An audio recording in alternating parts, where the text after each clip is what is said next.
Between our Atlantic coastal plain and the Appalachian Mountains lies the Piedmont.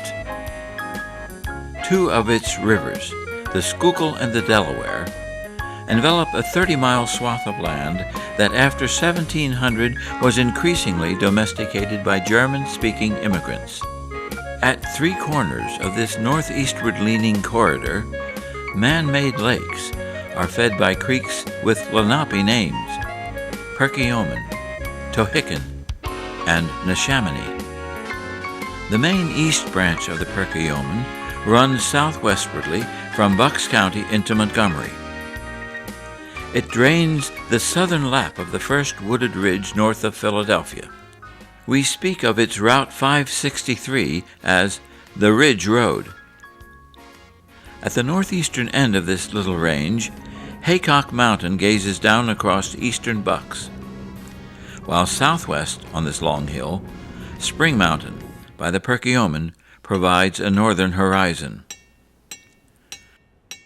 There's iron and copper in those hills, making the igneous stones sing, whether near the Delaware at Ringing Rocks or at the Devil's Potato Patch near Sumneytown, or above the ski lifts on Spring Mountain. One of the rock forms there was carefully photographed a century ago because of its reputation as a site special to the natives living by the Perkiomen. From near here, it is believed, a Lenape path once ran eastward on the high ground between the Branch and the Skippack Creeks.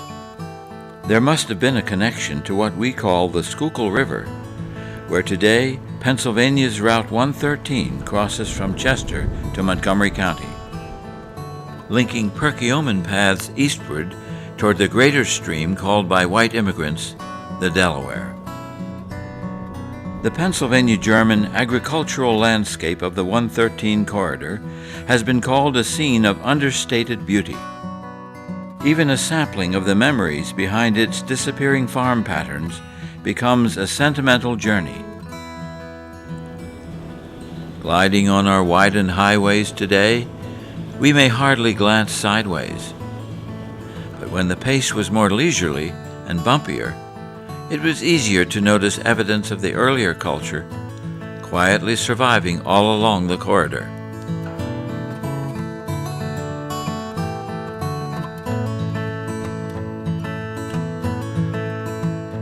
Even south of the Schuylkill in Chester County, the letter B recalls the residents of the Swiss Mennonite Buckwalter family, who worshipped in a little meeting house in Phoenixville.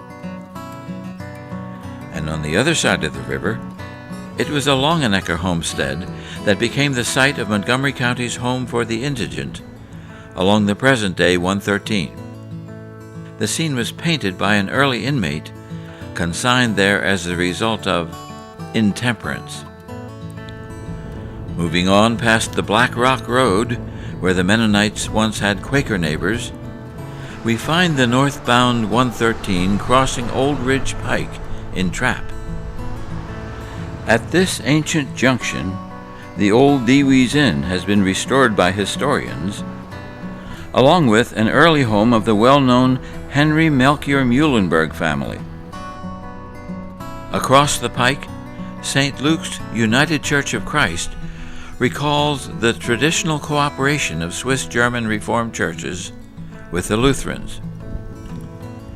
Even more impressive is the 1746 Augustus Lutheran Church, built under the leadership of one of the corridor's most famous residents, the 1742 immigrant pastor Muhlenberg. Right on the 113, within Trappe's borough limits, the region's rich dairy tradition persists.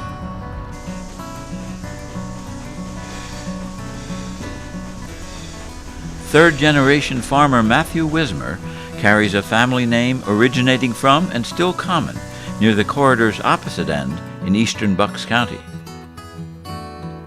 At Ron's, once called Iron Bridge, where 113 crosses the gravel pike, there was once a ferry to cross the largest creek in Montgomery County. Now, the Perkiomen Path dedicated in 2003, leads along the creek and the defunct Perkiomen Railroad path from Philadelphia toward Green Lane. A mill across the creek was run by the Swiss-German Hunziker family. Entering Skippack Township, the 113 skirts the former fields of more than 24 properties taken over in 1927 by the Eastern States Penitentiary. The Kerrs were among 9 families of the Upper Skippack Mennonite congregation who had to move. Adjacent to the penitentiary is the once lovely village formerly called Harmonyville, but renamed according to its main business establishment on the 113. The next major intersection is with Route 73 at the edge of the village of Skippack. Racing to meet a building deadline, workmen transform the corner where in the quiet 1830s John Ziegler built a church organ whose music can still be heard today.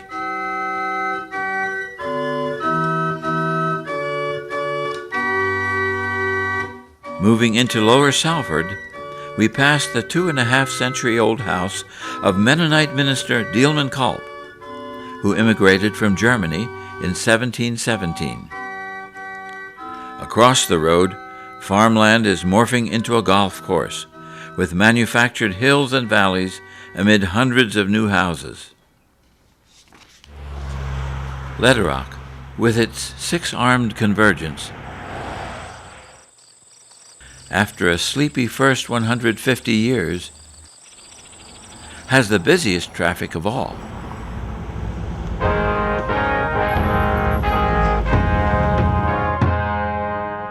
A century ago, the local brass band could pause in the middle of the village to play a solemn hymn, Safe in the Arms of Jesus.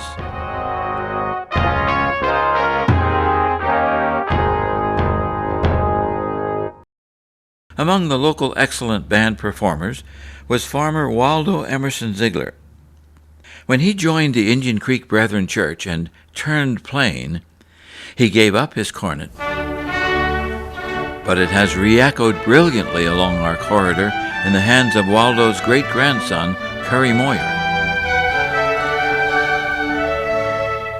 Across the branch from Waldo Ziegler's home is that of pioneer Johannes Clemens. Here, too, there was music in the air.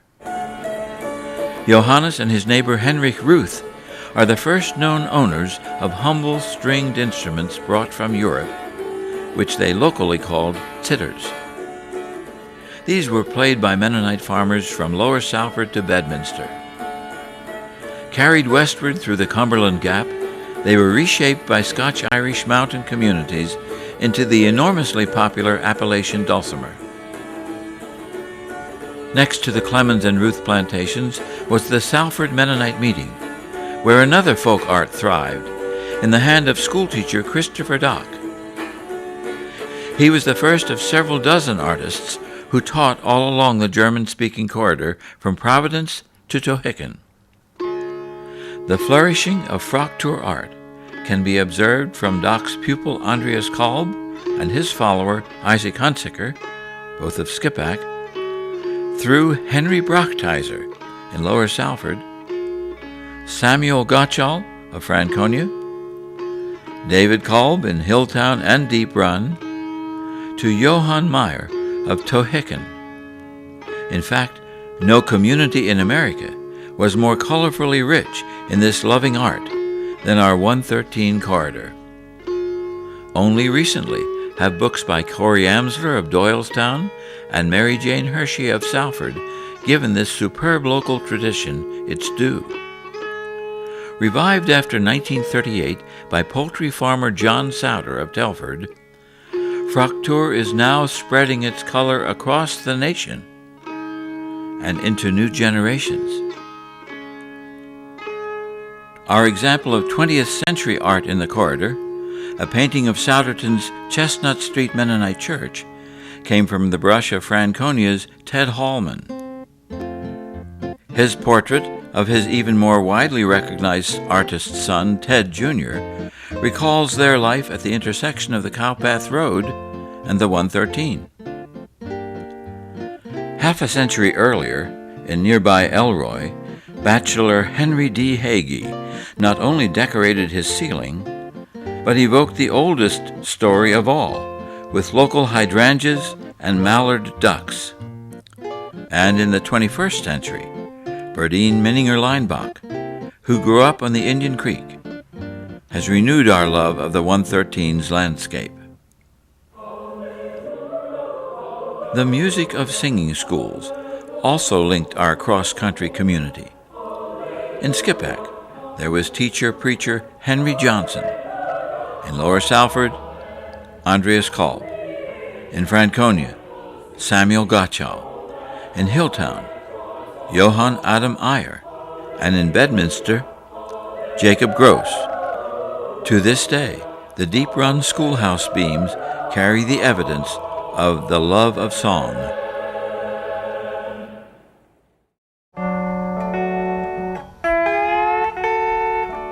Born and raised on a Lower Salford farm on the 113, Joe Clemmer became a lifelong instrumental music teacher.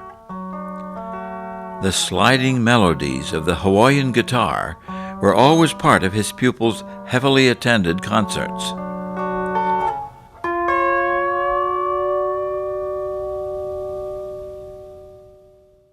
One, two, three, four.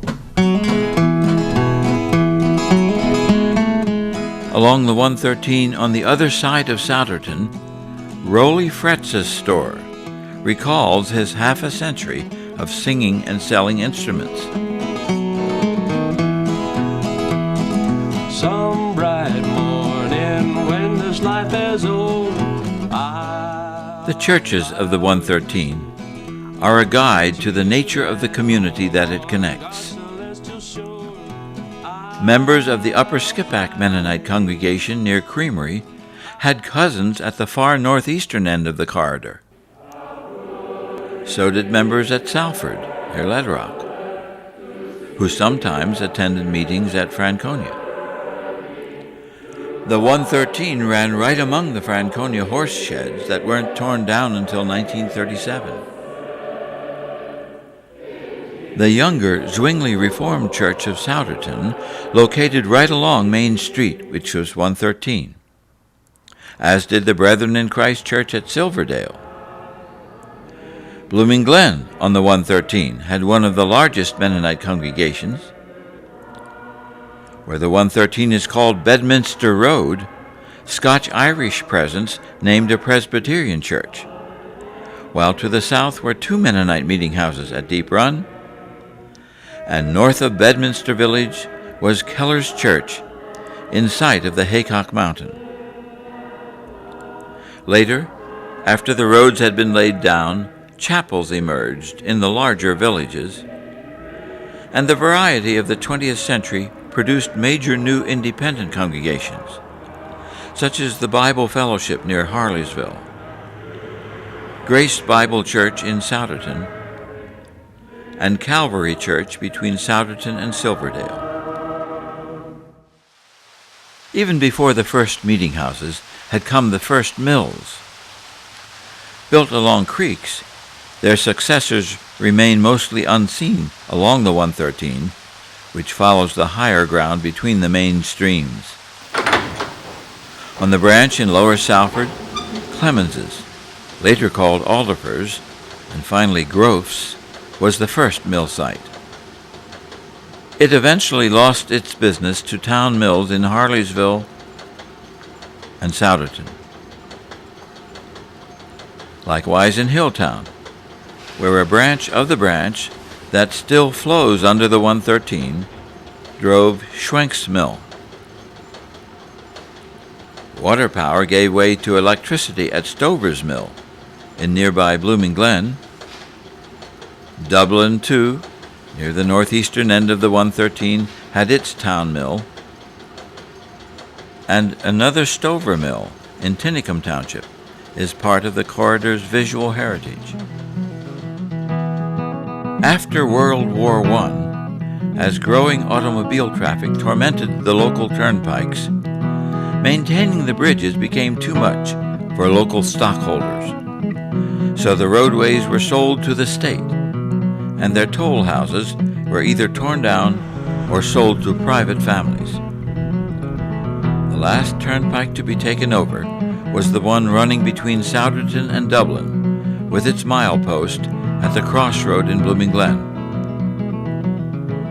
At the northeastern end, that turnpike crossed the Tohickon Creek, and at its juncture with Route 611, the road to Durham, the turnpike and its successor, Route 113, stopped, just a mile or two south of the marker on 611, for the infamous walking purchase of 1737.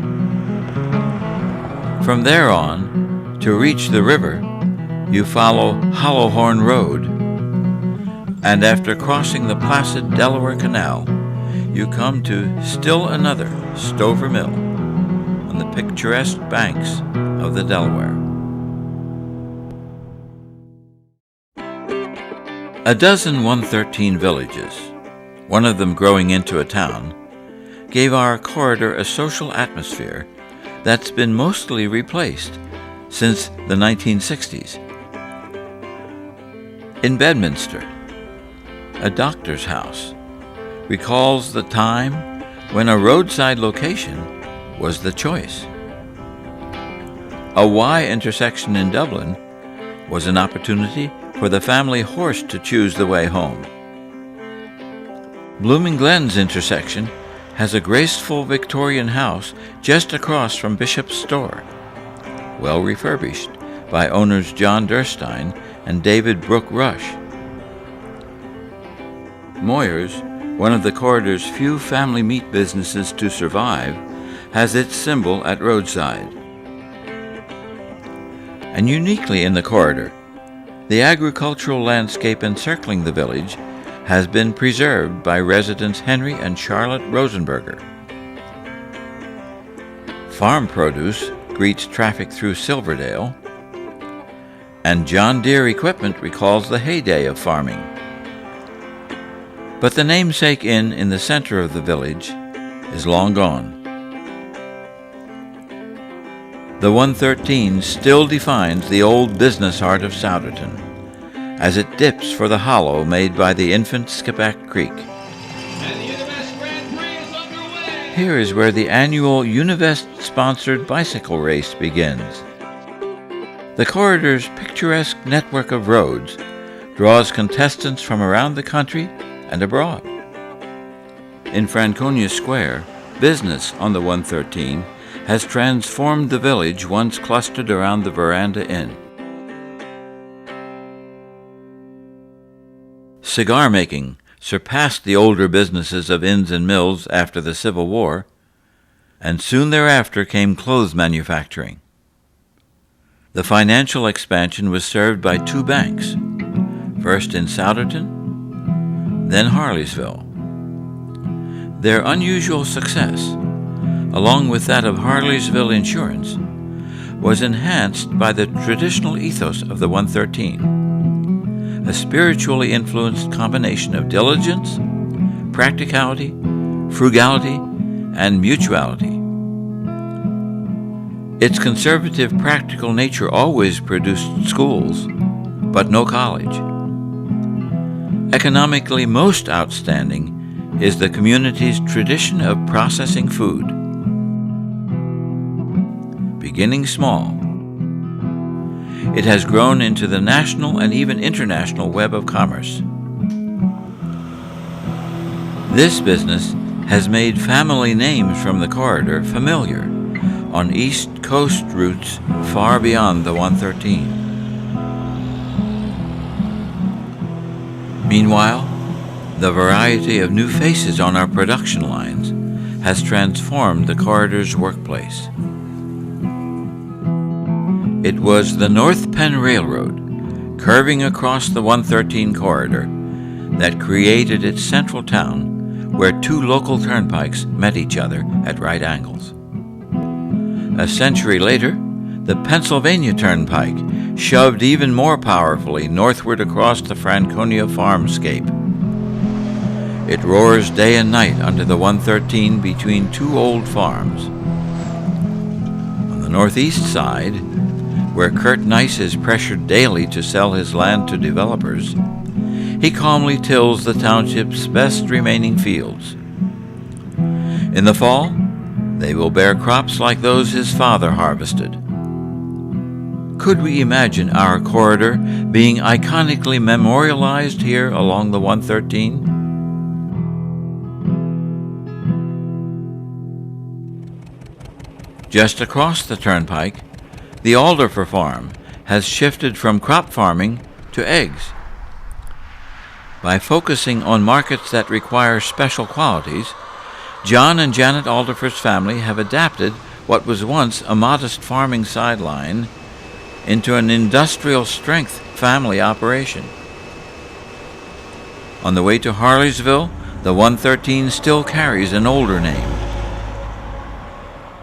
At the junction with Maple Avenue, Klein's Dunker Meeting House has stood alone with its historic graveyard for 150 years. Now it hides shyly behind a new communal center, drawing more people daily than had attended here in years. Next to Harleysville, the farm where the Moyer clan began to level the woods in 1718 has lasted only until the end of the 1980s. Many generations had been at home here, working the lower Salford soil and living by what it produced. But residents where the 113 crosses the Sumneytown Pike brought that way of life to an end. Today, the last children who grew up here can no longer visualize their homestead, even while they shop on its former fields. Our picturesque old bridges weren't built for suburban traffic, but they make a telling difference in our scene.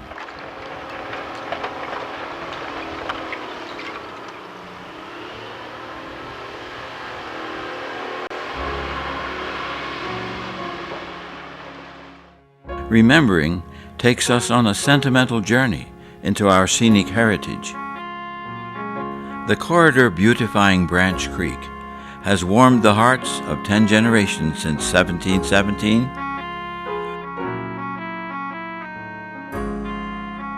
and uncounted generations before that.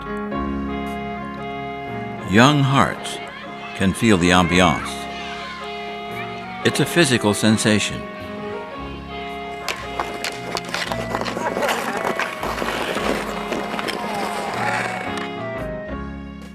The communal treasure of landscape is a reminder that there's more to living on the earth than extracting money from it.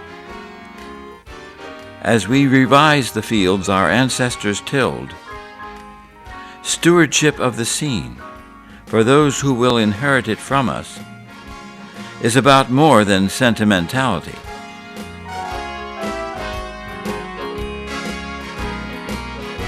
It was the sense of a community that gave the 113 its character, through country and through town, a corridor to appreciate and to celebrate.